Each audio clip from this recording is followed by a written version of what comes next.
ढेर सारी शुभकामनाएं। इस मौके पर हम यही उम्मीद कर सकते हैं कि देश में संविधान की ताकत और सम्मान पर किसी तरह का कोई समझौता न हो। हालांकि इस समय देश का जो माहौल है दोस्तों, उसमें संविधान और लोकतंत्र दोनों पर खतरा बढ़ता देखा जा रहा है। कांग्रेस और इंडिया गठबंधन ने इस खतरे की तरफ देश को आगाह किया, तो अब सरकार उसका जवाब सियासी तरीके से दे रही है। आज गणतंत्र दिवस परेड की झांकी में एक झांकी संविधान की भी थी और माना जा रहा है कि मोदी सरकार ने विपक्ष को जवाब देने के लिए ऐसा किया है। हालांकि विपक्ष इन जवाबों के दबाव में नहीं आ रहा है, उसके सवाल अब भी बरकरार हैं। बल्कि आज मल्लिकार्जुन खड़गे ने गणतंत्र दिवस की बधाई देते हुए देशवासियों के लिए एक खास संदेश जारी किया है, जिसमें उन्होंने बताया है कि किस तरह संघवाद को कुचला जा रहा है और अल्पसंख्यकों का जीना मुश्किल हो रहा है। वहीं आज एक खास संदेश मोहन भागवत की तरफ से भी आया है। संघ प्रमुख मोहन भागवत ने महाराष्ट्र के भिवंडी में झंडा फहराया और इस मौके पर उन्होंने बाबा साहब अंबेडकर और धर्म की व्याख्या भी की है। आप जानते ही हैं कि आरएसएस ने अपने मुख्यालय में लंबे वक्त तक झंडा नहीं फहराया था और न ही उसने संविधान को मन से स्वीकार किया था, बल्कि आरएसएस का यानी राष्ट्रीय स्वयंसेवक संघ का अगर बस चले तो आज संविधान बदलकर मनुस्मृति वो लागू कर दे। लेकिन ये विपक्ष की ही ताकत है कि अब भागवत यानी मोहन भागवत गणतंत्र दिवस यानी रिपब्लिक डे पर और तिरंगे का महत्व बता रहे हैं। यानी रिपब्लिक डे क्या है और तिरंगे का कितना महत्व है, ये बता रहे हैं मोहन भागवत। देखिए, समय बदल चुका है। वैसे आज समाजवादी पार्टी प्रमुख अखिलेश यादव ने भी एक खास संदेश जनता को दिया है और इस बहाने बीजेपी को भी समझाइश दे दी है। आपको बता दूं कि अखिलेश यादव ने आज महाकुंभ में डुबकी लगाई प्रयागराज में, जिसके बाद पत्रकारों से उन्होंने चर्चा की और चर्चा में उन्होंने क्या कुछ कहा है, आइए जरा सुन लेते हैं। और अखिलेश यादव किस तरह संविधान की बात करते हैं, अखिलेश यादव कैसे बीजेपी को सावधान कर रहे हैं, जरा उसको सुनिए। जहां ये कुंभ जिस स्थान पर संगम है, 3 नदियां मिलती हैं, गंगा, यमुना, सरस्वती। हमारी यही कामना है कि सौहार्द, सद्भावना और सहनशीलता बनी रहे। महाकुंभ के आयोजन में ये पौराणिक है कि बिना बुलाए और अपने आप सब लोग आते हैं। अपनी व्यक्तिगत आस्था है उनकी सबकी। आज हमें भी मौका मिला है। मैं आज महाकुंभ में स्नान कर करके जा रहा हूं।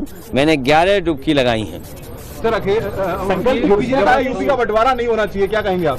देखिए, बंटवारे और नकारात्मक राजनीति के लिए जगह नहीं है।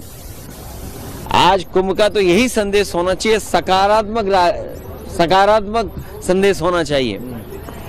और आज के दिन यही संकल्प हो कि जब कभी भी हमें याद आए कुंभ, तो हमें सौहार्द, सद्भावना और सहनशीलता हमेशा बनी रहे।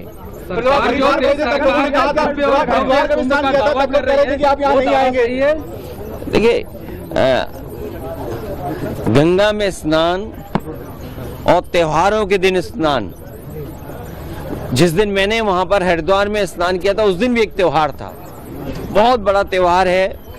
भारत देश के लोग कोने कोने में अलग अलग नाम से इस त्योहार में शामिल होते हैं।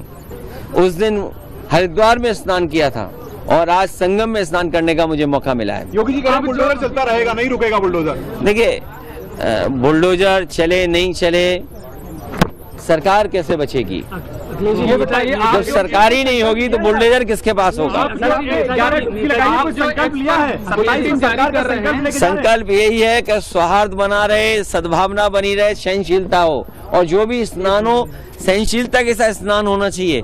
ये सरकार के लोगों को कोई स्पोर्ट्स इवेंट नहीं बनाना चाहिए इसको। ये आज जो सरकार पर बुलेटिन जारी करते हैं, अब वो आगे जारी होगा या अब खत्म होगा? आपने आके तो अभी आप सुन रहे थे यहां अखिलेश यादव को। दरअसल महाकुंभ के बहाने हिंदुत्व को प्रमोट करने में लगी बीजेपी को आज समाजवादी पार्टी ने फिर चेताया है। वहीं आज राहुल गांधी ने भी गणतंत्र दिवस की बधाई दी है। गणतंत्र दिवस का बधाई संदेश जो है वो दिया है। क्या कुछ कहा है राहुल गांधी ने, जरा वो भी देख लेते हैं। राहुल गांधी बहुत इंपॉर्टेंट पहलू पे हमेशा चर्चा करते हैं। तबीयत उनकी खराब थी लेकिन अब वो स्वस्थ हो चुके हैं। राहुल गांधी कह रहे हैं कि सभी देशवासियों को गणतंत्र दिवस की हार्दिक शुभकामनाएं। हमारे महान स्वतंत्रता सेनानियों के न्याय, स्वाधीनता, समानता और भाईचारे के मूल्यों पर आधारित हमारा संविधान भारतीय गणतंत्र का गौरव है। धर्म, जात, क्षेत्र, भाषा से परे हर भारतीय का सुरक्षा कवच है। इसका सम्मान और रक्षा हम सभी का कर्तव्य है। जय हिंद, जय भारत, जय संविधान। ये कह रहे हैं राहुल गांधी। यहां साफ साफ राहुल गांधी ने अपना संदेश दे दिया है।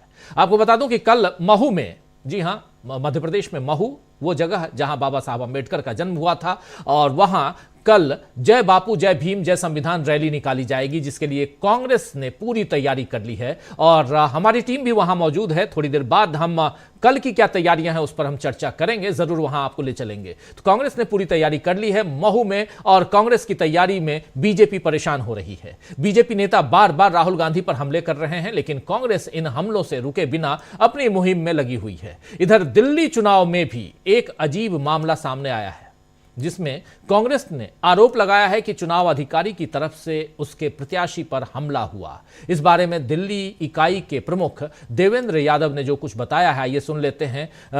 रिठाला का मामला है और बहुत इंपॉर्टेंट इसलिए है क्योंकि चुनाव अधिकारी ही अगर कांग्रेस के प्रत्याशी पर हमला अगर बोलता है तो इसके क्या मायने हैं, जरा सुन लीजिए। देवेंद्र यादव जो दिल्ली प्रदेश अध्यक्ष हैं कांग्रेस पार्टी के, वो क्या कह रहे हैं, सुनिए। साथियों, कल रिठाला से एक रिपोर्ट आई है जिसमें हमारे कैंडिडेट सुशांत मिश्रा जी ने जब इलेक्शन कमीशन को शिकायत की है और उसके ऊपर कोई कार्रवाई ना करते हुए उन्हीं के ऊपर हमला इलेक्शन कमीशन के कुछ जो ऑफिस बेयरर्स हैं जिनके साथ सिक्योरिटी भी थी, उन्होंने उनके साथ बदतमीजी की है। ये बिल्कुल भी बर्दाश्त नहीं किया जाएगा और इस तरीके की घटना आगे नहीं हो, इसके लिए हम स्वयं भी इलेक्शन कमीशन में इसकी रिपोर्ट कर रहे हैं। लेकिन जिस तरीके का बर्ताव कल सुशांत मिश्रा जी के साथ, जो उनको चोट लगी, उनको हॉस्पिटलाइज होना पड़ा, और मैं मानता हूं कि ये हमारे लोकतंत्र के लिए, एक इलेक्शन प्रोसेस के लिए बहुत ही शर्मनाक घटना है। मैं इसकी भर्त्सना भी करता हूं और फॉर्मली दिल्ली प्रदेश कांग्रेस कमेटी इसकी संज्ञान लेते हुए चीफ इलेक्शन कमिश्नर से भी मुलाकात करेगी और हमारी एआईसीसी की leadership election commission of India को इस घटना के संज्ञान में लाने का काम करेंगे। Thank you.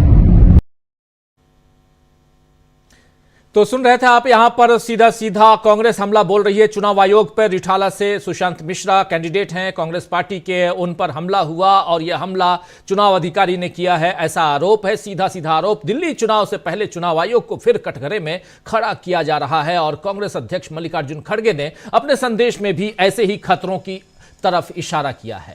कांग्रेस अध्यक्ष मल्लिकार्जुन खड़गे ने 76वें गणतंत्र दिवस की शुभकामना दी है और इस मौके पर सोशल मीडिया प्लेटफॉर्म एक्स पर एक संदेश भी जारी किया है। उन्होंने आरोप लगाया है कि बीजेपी के शासन में संविधान पर हमला और संस्थाओं को कमजोर किया जा रहा है और असहमति का गला घोटना सरकार की एकमात्र नीति बन गई है। खड़गे ने एक्स पर लिखा है कि संस्थाओं की स्वतंत्रता पर नियंत्रण रखने को एक गुण के रूप में देखा जा रहा है, संघवाद को रोजाना कुचला जा रहा है और विपक्ष शासित राज्यों के अधिकारों में कटौती की जा रही है। सत्तारूढ़ सरकार की दमनकारी प्रवृत्ति के कारण संसद की कार्यप्रणाली में जबरदस्त गिरावट देखी जा रही है। खड़गे ने आगे यह भी लिखा है कि अल्पसंख्यकों को निशाना बनाया जा रहा है और जो धर्मनिरपेक्ष हैं उन्हें गोयबल्स की शैली वाले दुष्प्रचार के रंग से कलंकित किया जा रहा है।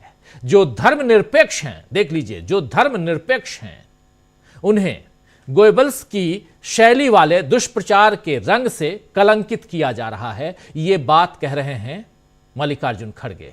दोस्तों, आप जानते हैं कि गोयबल्स हिटलर का प्रचार मंत्री था। हिटलर आप जानते हैं, अडोल्फ हिटलर, जर्मनी का तानाशाह, द्वितीय वर्ल्ड वार यानी सेकेंड वर्ल्ड वार, और सेकेंड वर्ल्ड वार को उस परिणति तक ले जाने वाला अगर कोई था तो हिटलर था। और हिटलर का ही प्रचार मंत्री था गोयबल्स, जोसेफ गोयबल्स, जो कहता था कि एक झूठ को 100 बार बोलो या इतनी बार बोलो कि वो सच लगने लगे, यानी झूठ को बार बार बोलो, तब तक बोलो जब तक कि वो सच न लगने लगे।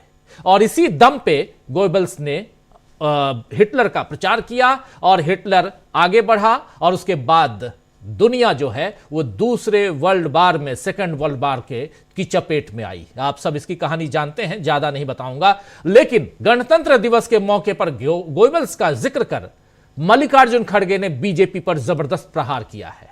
वहीं आज दूसरी तरफ आइए आरएसएस प्रमुख मोहन भागवत की बात करते हैं।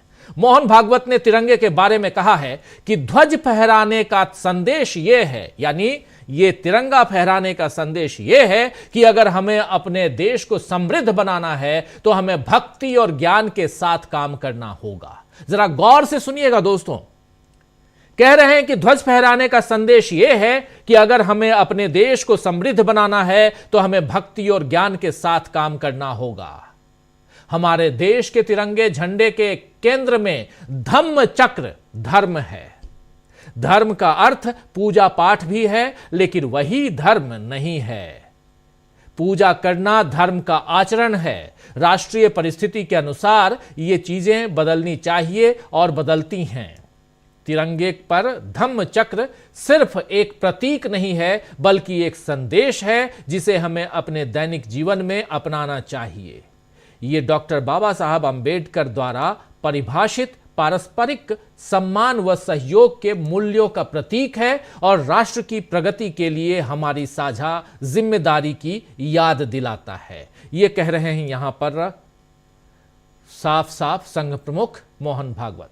अगर संघ प्रमुख मोहन भागवत का अब बाबा साहब अंबेडकर को याद कर रहे हैं तो इसका मतलब क्या माना जाए? इसका मतलब है कि इंडिया गठबंधन ने संविधान और लोकतंत्र की रक्षा का जो मुद्दा उठाया और अंबेडकर के अपमान पर अमित शाह से माफी की जो मांग की, उनसे अब बीजेपी घिरा हुआ महसूस कर रही है और अब आरएसएस के कवच से बीजेपी खुद को बचाने की कोशिश में है। लेकिन क्या बीजेपी की यह कोशिश कामयाब होगी या कांग्रेस के आगे पस्त होगी बीजेपी? आज इसी पर चर्चा करेंगे। आज संविधान को याद करने का दिन है। आज रिपब्लिक डे है। 75 साल पूरे हो गए आज भारत को गणतंत्र हुए, लेकिन 76वें साल में आज फिर से संविधान की चर्चा क्यों हो रही है? क्या विपक्ष के आगे सरकार झुक गई है या झुक रही है, या विपक्ष ने मोदी सरकार को